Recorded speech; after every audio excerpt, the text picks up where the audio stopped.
Assalamualaikum warahmatullahi wabarakatuh.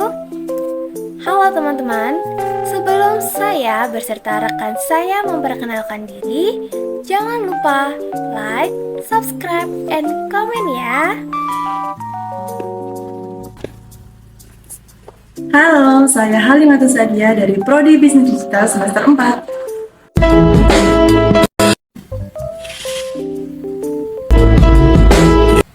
Narum Sari dari Prodi Bisnis Digital semester 4.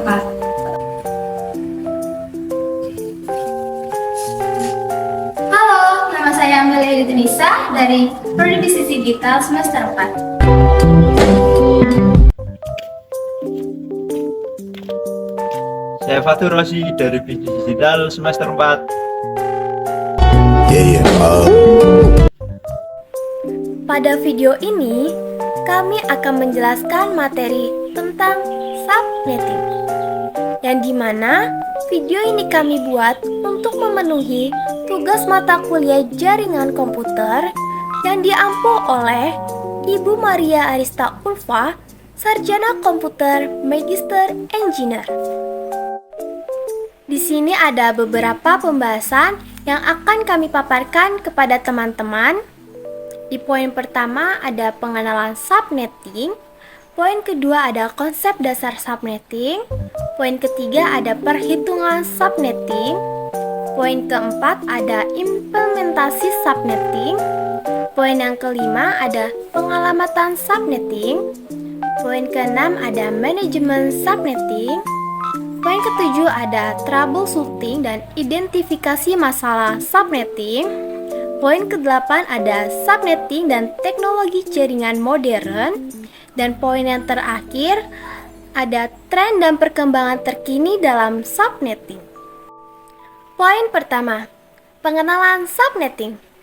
Subnetting adalah teknik dalam jaringan komputer yang digunakan untuk membagi satu jaringan IP yang besar menjadi beberapa jaringan IP yang lebih kecil, yang disebut subnet.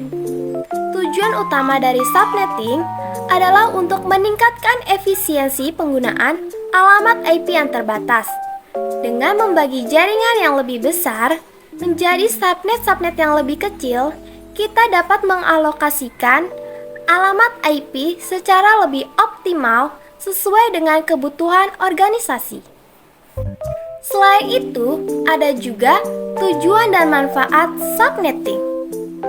Yang pertama, peningkatan efisiensi pengalamatan IP. Subnetting memungkinkan penggunaan ruang alamat IP secara lebih efisiensi dengan membagi jaringan yang lebih besar menjadi beberapa subnet yang lebih kecil. Hal ini membantu mengatasi masalah kekurangan alamat IP dalam jaringan, terutama dalam penerapan IPv4 yang memiliki ruang alamat yang terbatas. Dengan subnetting, administrator jaringan dapat mengalokasikan alamat IP yang lebih tepat sesuai dengan kebutuhan setiap subnet dan menghindari pemborosan alamat IP. Yang kedua, peningkatan kinerja jaringan. Subnetting memecah jaringan yang besar menjadi subnet-subnet yang lebih kecil, memfasilitasi manajemen lalu lintas jaringan yang lebih efektif. Lalu lintas jaringan dalam satu subnet tidak akan melewati router, sehingga mengurangi beban router dan meningkatkan kinerja jaringan secara keseluruhan. Dengan pembagian subnet, broadcast domain menjadi lebih kecil dan mengurangi traffic broadcast yang dapat mengganggu kinerja jaringan. Yang ketiga, peningkatan keamanan. Subnetting memungkinkan penerapan kebijakan keamanan yang lebih terfokus pada setiap subnet. Firewall dapat diatur untuk membatasi lalu lintas antara subnet-subnet dan mengurangi risiko penyebaran serangan atau ancaman dari satu bagian jaringan ke bagian lainnya. Subnet-subnet dapat dipisahkan berdasarkan jenis perangkat atau pengguna, sehingga subnetting memfasilitasi pengelolaan kebijakan keamanan yang lebih terstruktur. Yang keempat, memudahkan manajemen jaringan. Subnetting membantu administrator jaringan dalam mengatur, mengawasi, dan memecahkan masalah yang terjadi pada jaringan yang lebih besar. Dengan pembagian subnet, tugas-tugas seperti alokasi alamat IP, routing, dan QoS dapat dikelola secara lebih efektif pada masing-masing subnet. Sehingga troubleshooting dan pemecah masalah menjadi lebih mudah karena ruang lingkup yang lebih terbatas pada setiap subnet. Dan yang terakhir, peningkatan skalabilitas. Hal ini membantu mempersiapkan jaringan untuk pertumbuhan di masa depan dan memudahkan adaptasi terhadap perubahan kebutuhan. Jadi, subnetting memungkinkan jaringan untuk dapat diperluas dan ditambah dengan lebih mudah. Ketika kebutuhan jaringan meningkat, subnet-subnet dapat dengan mudah ditambahkan atau dimodifikasi tanpa mengganggu operasi jaringan secara keseluruhan. Selanjutnya akan dilanjutkan oleh rekan saya, yaitu Mas Fatur Rosi.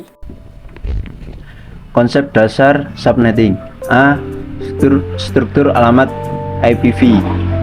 Struktur alamat IP IPv4. Alamat IP versi 4 terdiri dari 32 bit yang dibagi menjadi 4 oktet. Masing-masing 8 bit alamat IP digunakan untuk mengidentifikasi perangkat dalam jaringan. B. Penggunaan subnet mask.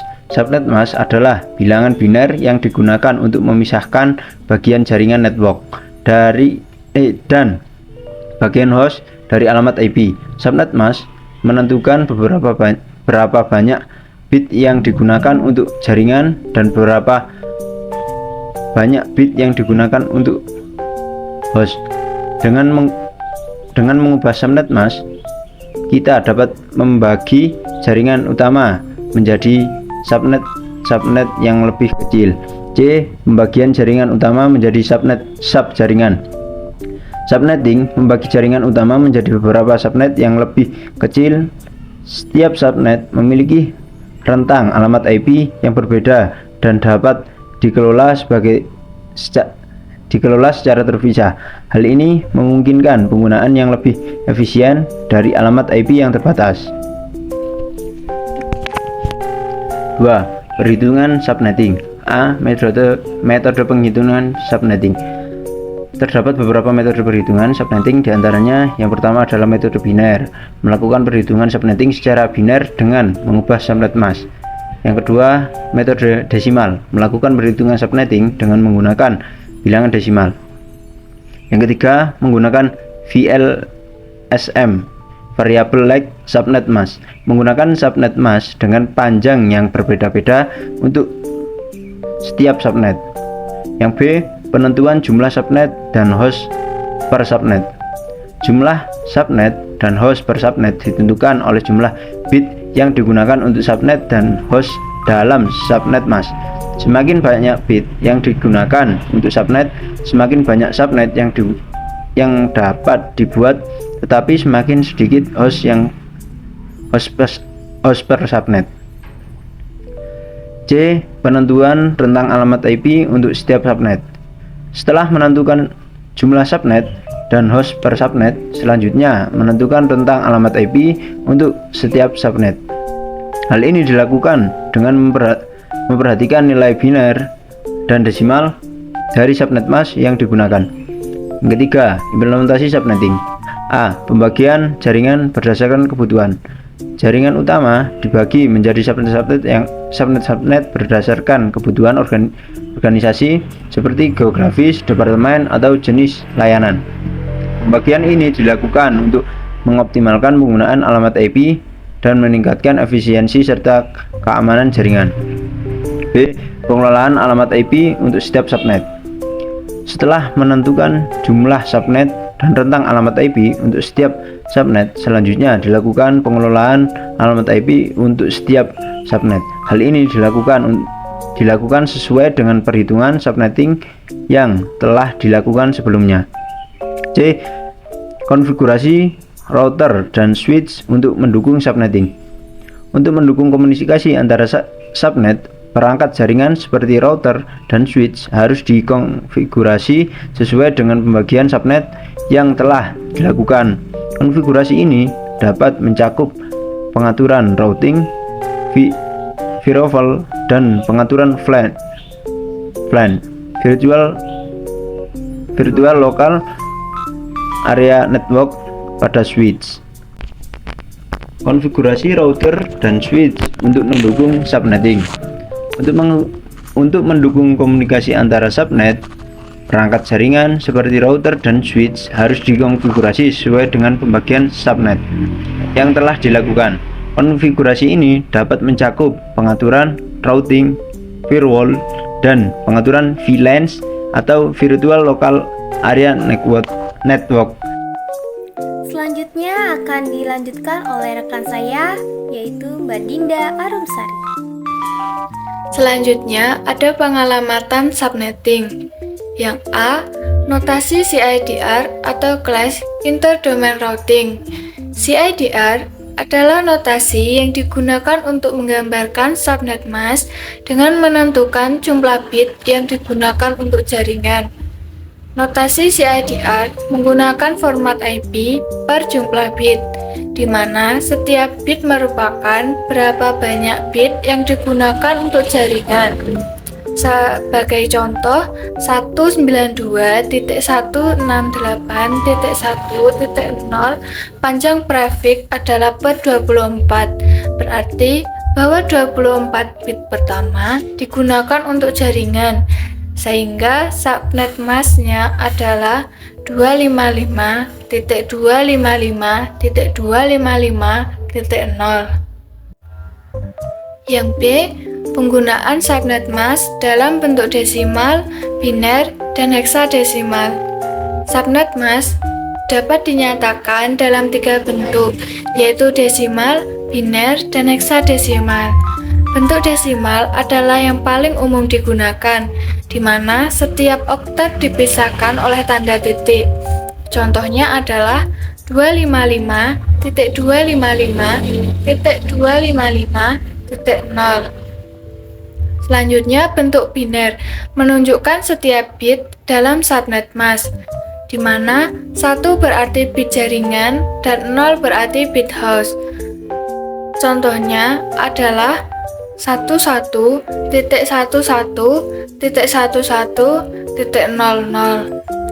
Yang terakhir ada bentuk heksadesimal, jarang digunakan, tetapi dapat ditulis sebagai satu nilai heksadesimal untuk setiap oktet. Contohnya adalah FF.FF.FF.00. Dan yang selanjutnya, penentuan subnet ID dan host ID.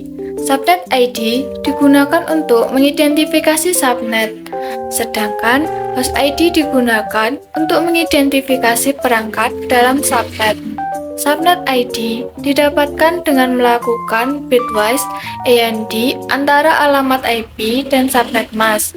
Sebagai contoh, jika alamat IP adalah 192.198.1.100 dan subnet masknya adalah 255.255.255.0, maka subnet ID-nya adalah 192.168.1.0. Host ID didapatkan dengan melakukan bitwise AND antara alamat IP dan inverse subnet mask. Dalam contoh di atas, host ID-nya adalah 0.0.0.100. Selanjutnya, manajemen subnetting. Yang pertama, efisiensi penggunaan alamat IP. Subnetting memungkinkan penggunaan alamat IP yang lebih efisien dengan membagi jaringan utama menjadi subnet-subnet yang lebih kecil. Hal ini mencegah pemborosan alamat IP dan memungkinkan alokasi alamat yang lebih fleksibel sesuai dengan kebutuhan.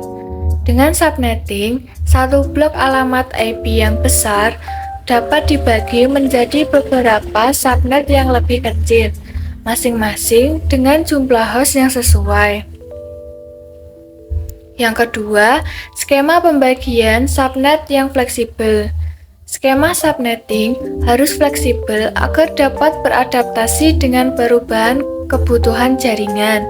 Ini berarti bahwa jumlah subnet dan alokasi alamat IP harus dapat disesuaikan dengan mudah jika terjadi perubahan, seperti penambahan atau pengurangan jumlah host dalam suatu subnet.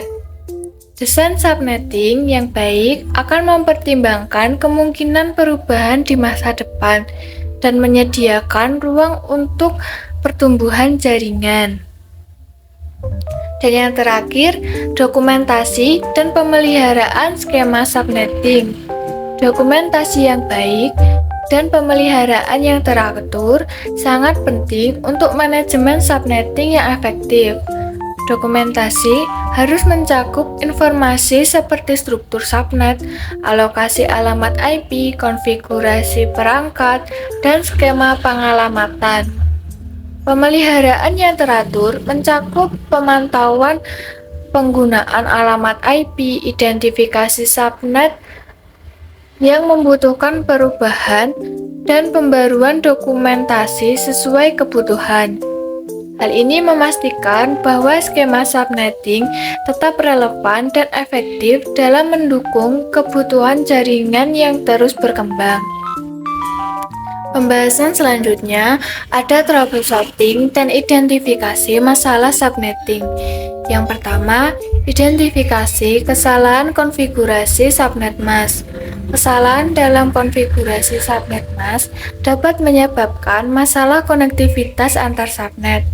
Jika subnet mask dikonfigurasi secara tidak benar, maka perangkat akan gagal menentukan subnet ID dan host ID yang benar, sehingga komunikasi antar subnet akan terganggu. Untuk mengidentifikasi masalah ini, administrator jaringan dapat memeriksa konfigurasi subnet mask pada setiap perangkat dan memastikan bahwa semua perangkat dalam subnet mask sama menggunakan subnet mask yang sesuai. Yang kedua, ada penanganan masalah konektivitas antar subnet. Masalah konektivitas antar subnet dapat disebabkan oleh berbagai faktor, seperti konfigurasi yang salah, firewall, atau masalah routing. Jika perangkat dalam subnet yang berbeda tidak dapat saling berkomunikasi, maka administrator harus melakukan investigasi mendalam untuk mengidentifikasi penyebabnya. Hal ini dapat melibatkan pemeriksaan konfigurasi perangkat, peraturan firewall, dan pengaturan routing antar subnet. Jika masalah terkait konfigurasi, maka perbaikan harus dilakukan. Jika terkait dengan firewall atau routing, maka pengaturan yang sesuai harus dilakukan untuk memungkinkan konektivitas antar subnet. Dan yang terakhir, teknik troubleshooting subnetting. Teknik troubleshooting subnetting melibatkan penggunaan alat-alat seperti ping, range route, dan analisis konfigurasi perangkat jaringan. Ping dapat digunakan untuk menguji konektivitas antar perangkat dalam subnet yang sama atau berbeda. Traceroute dapat membantu mengidentifikasi di mana terjadi kegagalan konektivitas dalam jalur routing, sedangkan analisis konfigurasi perangkat seperti antarmuka, alamat IP, subnet mask, dan pengaturan routing dapat membantu mengidentifikasi kesalahan konfigurasi yang mungkin menyebabkan masalah. Selain itu, alat-alat analisis jaringan lainnya seperti sniffer atau analyzer juga dapat digunakan untuk memperoleh informasi lebih lanjut tentang lalu lintas jaringan dan masalah yang mungkin terjadi. Dan yang terakhir akan dilanjutkan oleh rekan saya juga, yaitu Mbak Halimatul Sadia. Di poin ke-9 ada subnetting dan teknologi jaringan modern. Yang pertama ada integrasi subnetting dengan VLAN. Subnetting dan Virtual Local Area Network atau VLAN merupakan dua konsep yang saling melengkapi dalam arsitektur jaringan modern. VLAN memungkinkan pembagian jaringan fisik menjadi beberapa segmen logis, sementara subnetting memungkinkan pengalamatan dan pengelolaan yang lebih efisien pada setiap segmen VLAN tersebut. Dengan mengintegrasikan subnetting dan VLAN, administrator jaringan dapat meningkatkan keamanan, performa, dan fleksibilitas jaringan. Setiap VLAN dapat diatur dengan subnet yang berbeda, membatasi lalu lintas hanya pada VLAN yang relevan. Selain itu, VLAN juga memungkinkan perluasan jaringan melampaui batas-batas fisik, sementara subnetting memastikan pengalamatan IP yang tepat untuk setiap segmen VLAN. Integrasi subnetting dan VLAN memainkan peran penting dalam setiap jaringan terpusat, virtualisasi, dan cloud computing. Yang kedua ada subnetting dalam jaringan virtualisasi atau cloud computing. Perkembangan teknologi cloud computing telah mengubah paradigma jaringan komputer.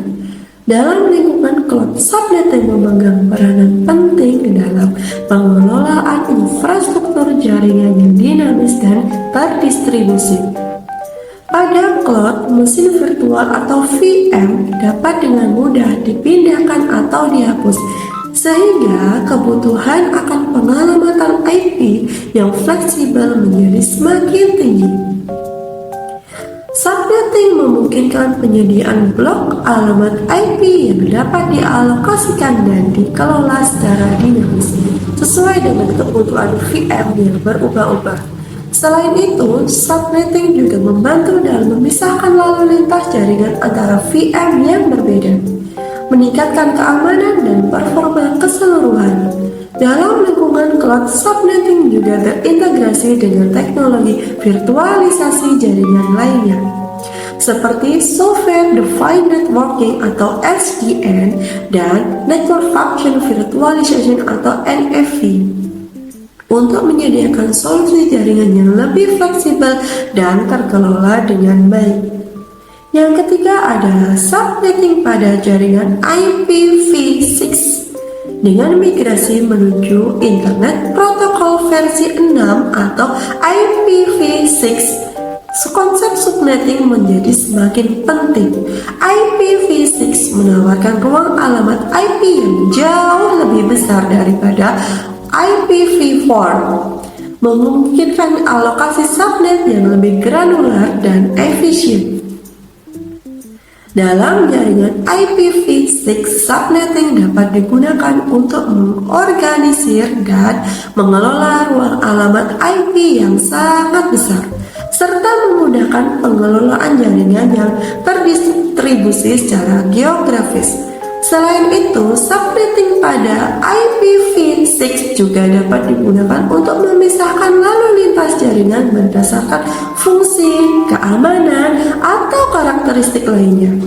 Dengan kemampuan pengalamatan yang lebih fleksibel, subnetting pada IPv6 memungkinkan rancangan jaringan yang lebih terstruktur, scalable, dan tahan terhadap pertumbuhan di masa depan. Di poin ke-10 ada tren dan perkembangan terkini dalam subnetting. Yang pertama ada teknik subnetting dinamis. Seiring dengan kemajuan teknologi, pendekatan subnetting yang lebih dinamis telah muncul. Alih-alih menggunakan skema subnetting statis, administrator jaringan kini dapat menerapkan teknik subnetting yang lebih responsif terhadap perubahan kebutuhan. Konsep subnetting dinamis melibatkan penggunaan algoritma dan alat bantu yang dapat secara otomatis menganalisis kebutuhan jaringan serta mengalokasikan dan mengatur subnet secara efisien. Teknik Teknik ini memungkinkan penyesuaian ukuran subnet secara real time, memastikan pemanfaatan ruang alamat IP yang optimal, dan memfasilitasi pertumbuhan jaringan yang tidak terduga. Subnetting dinamis umumnya diimplementasikan melalui sistem manajemen jaringan yang terintegrasi, seperti Software Defined Networking atau SDN atau manajemen jaringan terpusat. Yang kedua ada automasi dan alat bantu subnetting. Untuk mengatasi kompleksitas perhitungan dan konfigurasi subnetting, telah berkembang berbagai alat bantu dan solusi berbasis automasi. Alat-alat ini memungkinkan administrator jaringan untuk melakukan proses subnetting secara lebih efisien, akurat, dan cepat. Contohnya, terdapat kalkulator subnetting online, script atau aplikasi desktop yang dapat membantu menghitung kebutuhan subnet, mengalokasikan blok alamat IP, dan menghasilkan konfigurasi yang siap diterapkan. Alamat-alamat ini semakin terintegrasi dengan platform manajemen jaringan yang lebih luas, sehingga memudahkan implementasi subnetting dalam konteks jaringan yang kompleks. Selain itu, perkembangan teknologi juga memungkinkan penerapan subnetting yang lebih otomatis, seperti melalui penggunaan Software Defined Networking atau SDN dan Network Configuration Management atau NCM. Yang ketiga ada inovasi dalam manajemen ruang alamat IP. Kebutuhan akan pengelolaan ruang alamat IP yang lebih efisien telah mendorong inovasi dalam bidang subnetting. Berbagai pendekatan baru telah dikembangkan untuk meningkatkan pemanfaatan ruang alamat, termasuk penggunaan teknik CIDR atau Classless Inter-Domain Routing.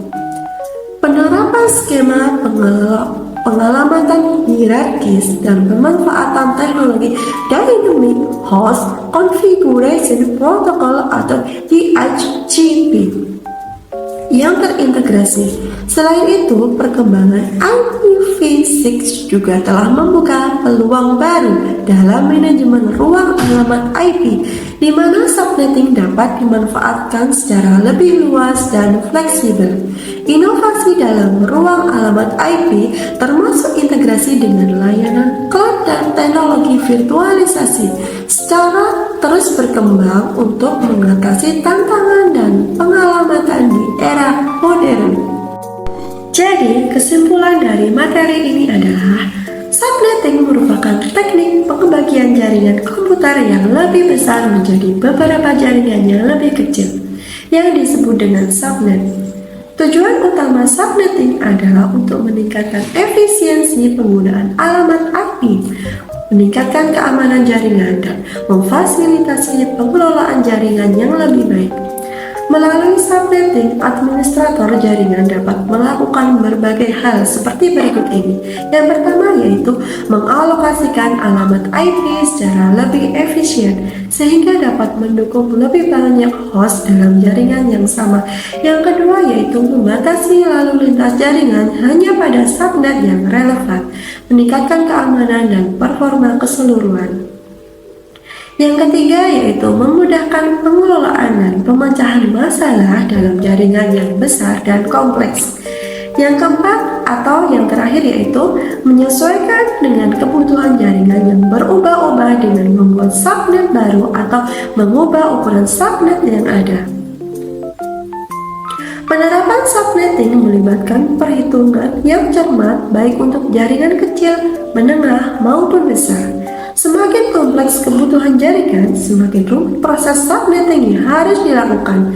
Namun dengan pemahaman yang baik tentang konsep subnetting dan penggunaan alat bantu yang tepat, administrator jaringan dapat menerapkan subnetting secara efektif. Selain itu, subnetting juga terintegrasi dengan teknologi jaringan modern seperti VLAN, cloud computing, subnetting dan IPv6. Perkembangan teknologi juga telah memungkinkan penerapan subnetting yang lebih dinamis dan fleksibel, serta kemunculan berbagai alat bantu untuk memudahkan proses perhitungan dan konfigurasi. Jadi, secara keseluruhan, subnetting merupakan teknik fundamental dalam manajemen jaringan komputer yang terus berkembang seiring dengan kemajuan teknologi. Penguasaan konsep dan praktik subnetting menjadi kompetensi yang penting bagi administrator jaringan untuk memastikan efisiensi, keamanan, dan skalabilitas jaringan yang dikelola. Mungkin itu saja yang dapat kelompok kami paparkan. Semoga bermanfaat untuk teman-teman semua. Apabila ada salah kata, kurang lebihnya kami mohon maaf. Sekian, terima kasih. Wassalamualaikum warahmatullahi wabarakatuh.